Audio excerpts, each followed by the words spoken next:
Hi అండి. Welcome to my channel మన garden మన వంటలు. నేను హార్వెస్ట్ చేసిన వెజిటబుల్స్‌తో కర్రీస్ అన్నీ ఒక సిరీస్‌లా పోస్ట్ చేస్తున్నాను కదా! ఈరోజు నా ఫేవరెట్ కర్రీ చిక్కుడుగాయ టమాటో. అసలు చెప్తుంటేనే నాకు నోరు ఊరిపోతుంది. అంత టేస్ట్‌గా వచ్చింది కర్రీ అయితే. అసలు ఇలా చిక్కుడుగాయలు అలా వేయగానే 10 నిమిషాల్లోనే ఇలా చక్కగా మగ్గిపోయి, ఇక టమాటా వేసేసి, ఉప్పు, కారం వేసిన క్లిప్ మిస్ అయిపోయింది.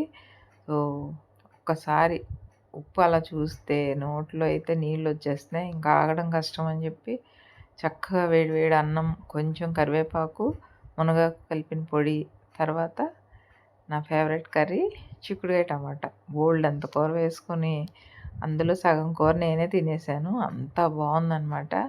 అలానే మునగాకు, కరివేపాకు పొడి రెసిపీ ఛానల్‌లో ఉంది. కావాల్సిన వాళ్ళు వెళ్లి చూడండి. ఇక చూస్తే మీకు నోరూరిపోతుంది కదా! అందుకే వీడియో నచ్చితే లైక్ చేయండి, షేర్ చేయండి. ఛానల్ ఏమో సబ్స్క్రైబ్ చేసుకోండి.